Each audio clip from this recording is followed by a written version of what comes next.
Ça, c'est l'évolution du nombre d'agriculteurs français sur la période de 1962-2006. En 1962, il y avait 3 millions d'agriculteurs français.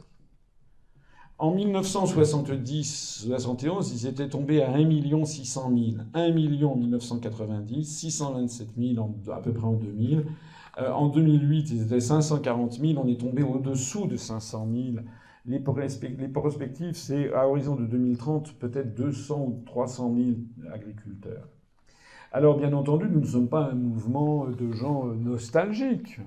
Je suis bien conscient que on appelle ce qu'on appelle la transition des économies modernes, la baisse tendancielle du nombre d'agriculteurs, l'augmentation des services, enfin de l'industrie d'abord, des services ensuite. Tout ça, c'est des choses qui ne m'échappent pas.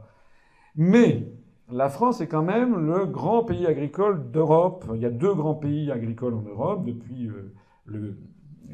l'homme de Cro-Magnon, c'est la France et c'est l'Ukraine, chacune à 2 bouts du continent européen. Et donc là, il ne s'agit plus de transition, économique, il s'agit de disparition. Il s'agit de passer sous un seuil qui est un seuil quasiment d'inexistence. On est en train de suivre un schéma à l'anglaise. Si vous allez en Angleterre, il n'y a plus d'agriculteurs du tout. Donc la question qui se pose, c'est est-ce que vraiment on va aller vers une destruction totale de l'agriculture en France, ou alors, selon le schéma favorisé par la construction européenne, qui veut nous imposer un schéma à l'américaine, c'est-à-dire en fait d'avoir transformé la France avec des exploitations absolument gigantesques, avec des contraintes de rentabilité, puisque c'est de ça qu'il s'agit. Et les évolutions du monde agricole découlent tout à fait directement des traités européens. Le TFUE précise dans sa rubrique sur l'agriculture et la pêche, son article 32, l'Union définit et met en œuvre une politique commune de l'agriculture et de la pêche. Le marché intérieur s'étend à l'agriculture. Le marché intérieur s'étend à l'agriculture, ça veut dire qu'il ne peut pas y avoir de frontières à la circulation des produits agricoles à l'intérieur de ce marché commun. C'est ce qui a déjà, l'entrée de l'Espagne ou du Portugal a déjà donné un coup terrible à l'agriculture française, quoi qu'on en dise. Quoi qu'on en dise, les gens disent mais oui, finalement, on a bien...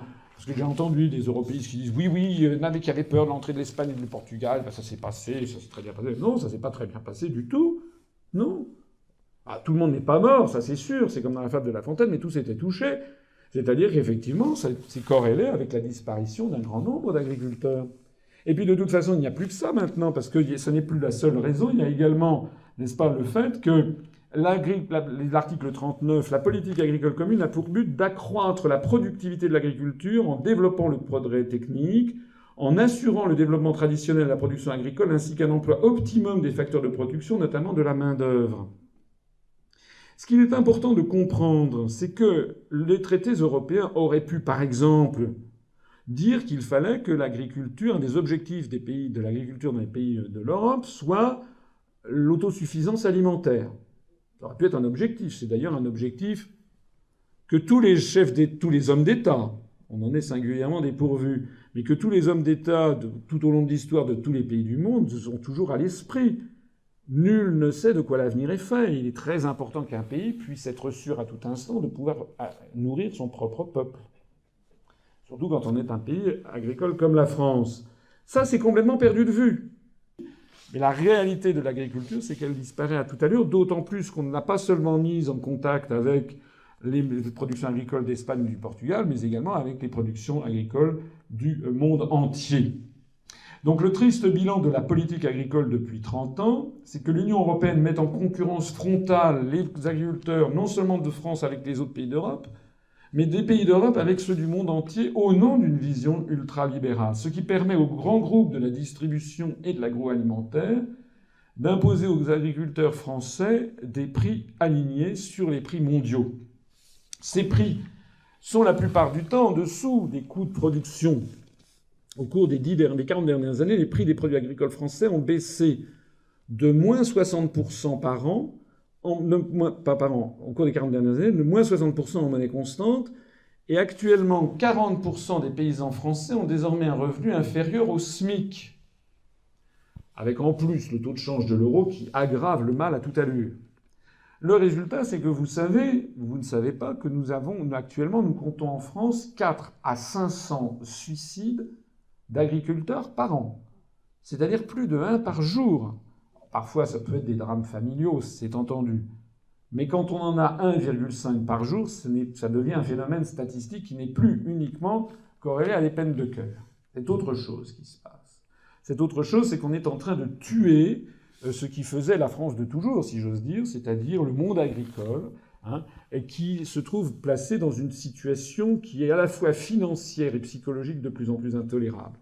Parce que comme on les met en concurrence avec des productions du Saskatchewan, de l'Arkansas, de l'Oklahoma, ou avec les productions à contre-saison venues du Chili, d'Afrique du Sud, etc. Bien, ça se fait une baisse du revenu à l'hectare. C'est vrai aussi en matière de vin. Maintenant, dans tous les supermarchés, vous avez du vin venu de Californie, venu d'Australie, du Chili, puis vous avez naturellement, on fait valoir les goûts américains pour changer également le goût des produits, etc. Bien.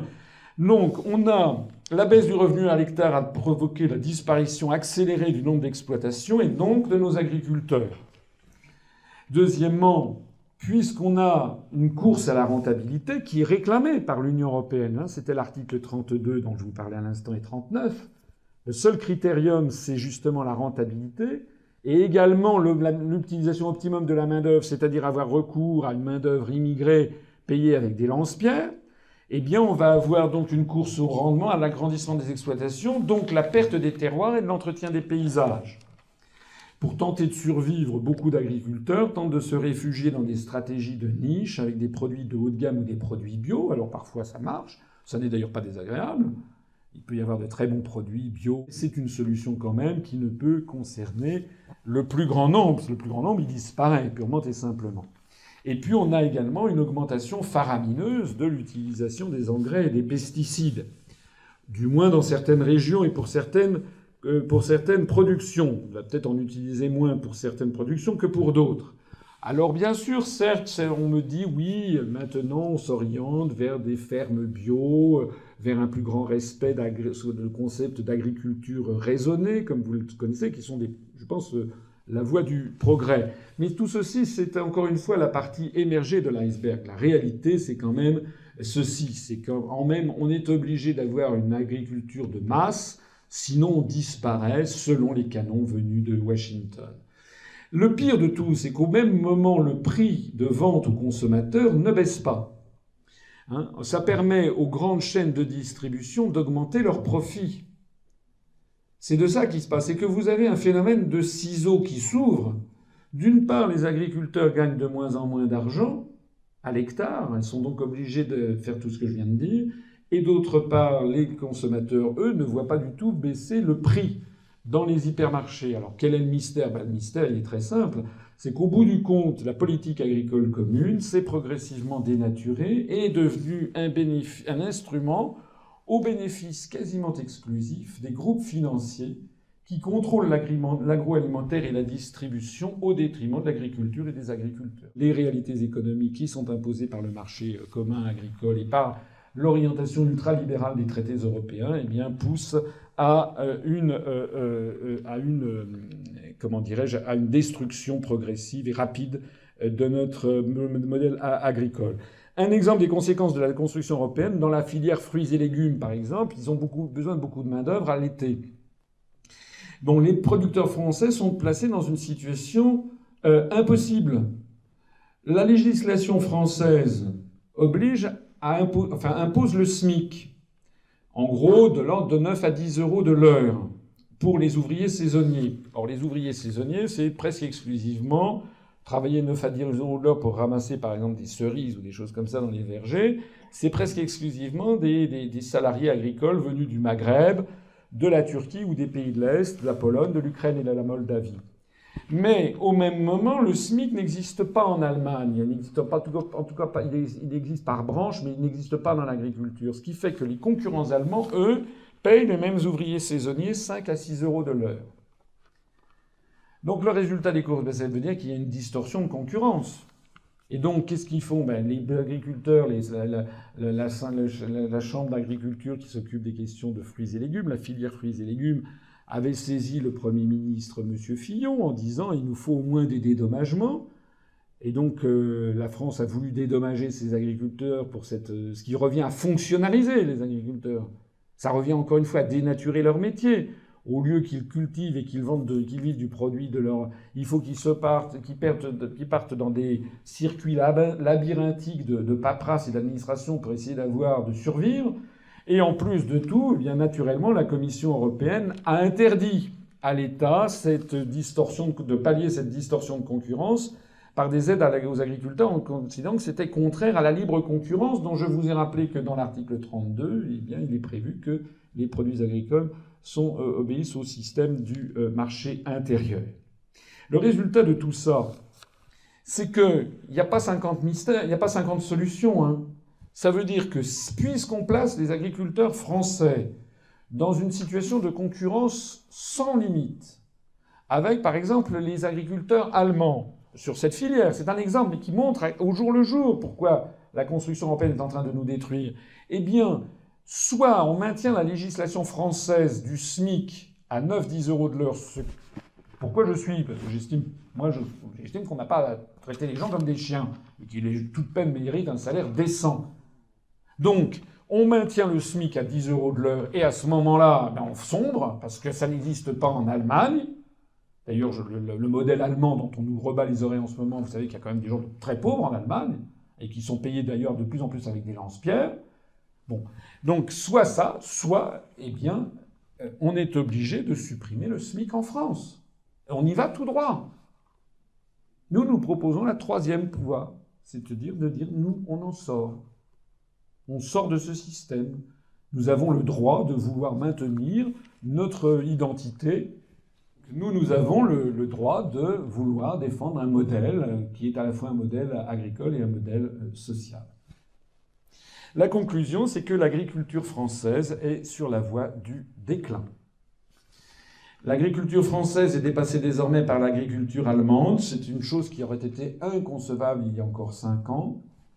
Les dégâts ne sont pas seulement financiers, ils sont aussi d'ordre moral. La prolifération des réglementations européennes retire aux agriculteurs ce qui faisait l'un des attraits les plus forts de leur métier, à savoir la liberté. Liberté de travailler la terre comme ils le souhaitaient, d'utiliser les semences comme ils le voulaient. La construction européenne est ainsi en train de tuer financièrement, physiquement, mentalement, le grenier agricole de l'Europe qui était la France depuis des siècles. Ça n'est pas pour rien qu'il y a 400 à 500 agriculteurs qui se suicident par an. On va parler à juste titre d'ailleurs des gens qui se suicident chez France Télécom, mais on ne parle pas assez des agriculteurs qui se suicident. Donc c'est la raison numéro 3 de sortir de l'Europe. Si nous voulons que les agriculteurs français sauvent leur agriculture et leurs agriculteurs, alors il faut que la France dénonce juridiquement plusieurs articles des traités européens, notamment les articles 32 et 39 du traité sur le fonctionnement de l'Union européenne.